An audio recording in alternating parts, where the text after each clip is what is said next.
I want to show you something that I've put together because I think it will help you in your dovetailing. Sometimes you make a box that might be a repeat box. You might make 2 or 3 a week. In my past, I used to make 3 or 4 boxes every week. The same size pins, same size dovetail. The box went on the shelf and it sold. So this is what I want to show you. I've got a piece of wood and I'm going to do some layout, some quick layout. I want to divide this by 3. It's 4 inches, not so easy in imperial. So this is where we switch to metric. And I'm going to divide 102 by 3. So that's going to give me 34. So I'm going right on the top corner. That would be 68. And is that right? Yeah. And that should be 34. So there I've got my piece divided.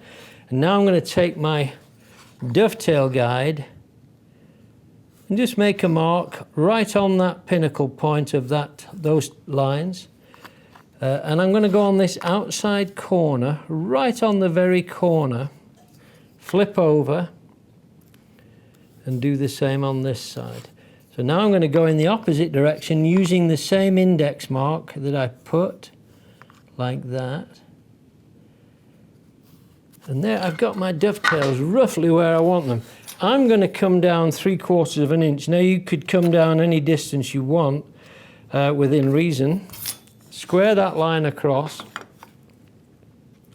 And the reason I'm doing that is because I want my half pins to be 1/8 and then the others to be 1/4 of an inch. So I'm right where I need to be on that 1/4 inch. So when I come down, now watch this, I'm going to take the lines further down.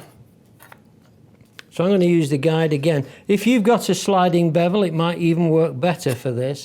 So I'm just using my dovetail guide to get the line, just like that. And I'm going to take the line further down. I'm going to take all of the lines further down. I'm going to go freehand for this, just for speed. But I would use the guide or I would use a sliding bevel. I want to show you something that's quite subtle here because this is going to give you a new capacity in your dovetailing. We'll see how this works in a minute. So I want an accurate guide. I want a very accurate dovetail guide. So I've got my dovetails laid out. I want to make the dovetail accurate. So I'm going to square the lines across onto the end. So I've got this end is already square because that's the square edge of the outside of the guide. So I've got my lines going across. Now then, what I'm going to do is I'm going to bring in a second piece of wood. This is going to increase the length because this is where I want to be dead accurate going square across. I don't want any discrepancy. Slide this in the vise together just for now. And all this is doing is extending the distance from front to back, so that when I put my square on, like this, I've got a long square across mark. I'm going to do the same right here. Flip over to get the square on the long edge. So now I've got this. Now I can make my square across cuts using that back wall as a guide. What I'm going to do is I'm going to come on the outside of this knife wall, like this. Now I'm following my pencil line on my side of the wood.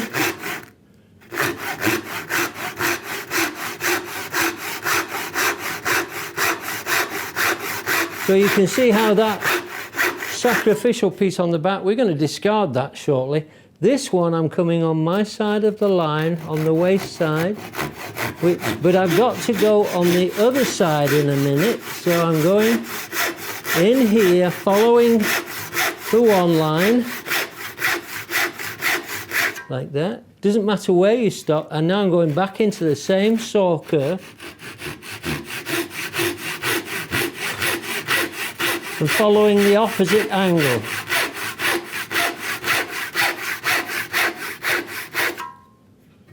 Same on this one.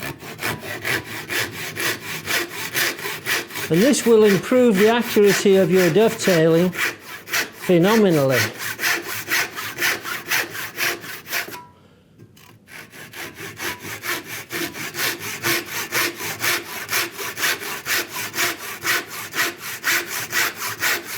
One more to do on the outside, waste wood, right on the corner, square across. That's important. It's got to be square across because it won't be very accurate. I need a little saw curve in there.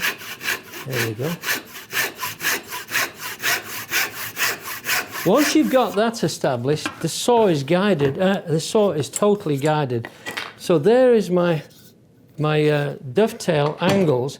Now I take the same saw, forget the back guide, drop it into the saw curve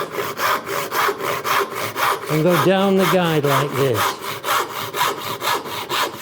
Now I can only go as far as this. If you've got a wider saw plate or a pull stroke saw, you're good to go. So it's about accuracy for sure. Whoops.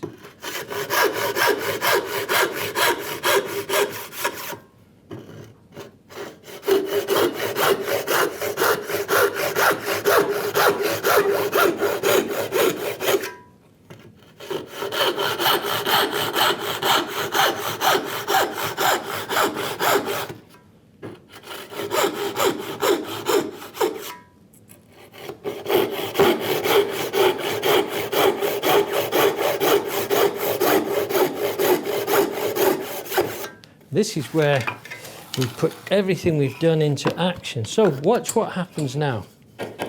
These are my dovetail pieces. This would be the side of the drawer. So I pull this down. I've got this 3/4 inch mark because I wanted the dovetails to be this particular size. But watch what happens. I put this on here, take these two together, drop them in the vise. Now I've got to have the adjacent piece. I just forgot. This goes on here. This is going to be the depth of cut that I want to go to. So if this was wider wood, thicker wood like this one, I would go with the thicker piece and put my stop line on there.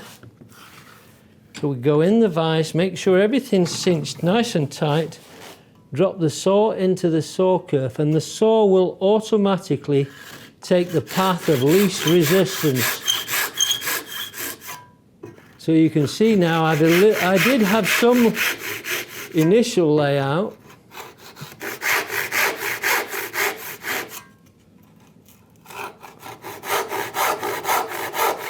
And of course the guide is not wearing out unless I waggle the saw around a whole lot. But this is just, look, I'm not even applying any real pressure. So I'm just steadying the saw into and through the cut.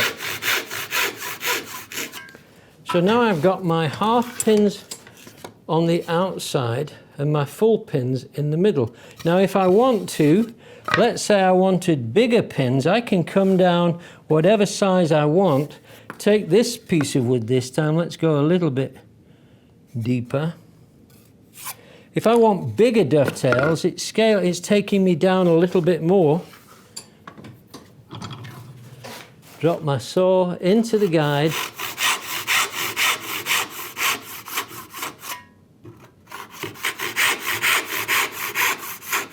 So if I've got 4 corners to do, I just simply flip them end for end, put them on the mark line and cut my dovetails. And I only had that initial layout to do, and now I've got a guide that will probably, I would say, readily make 100 boxes that need no layout in the future. There it is. So it's a great guide. It's very simple, and you're on your way. You're going to make this, you're going to enjoy it, and I think it will speed up your dovetailing too.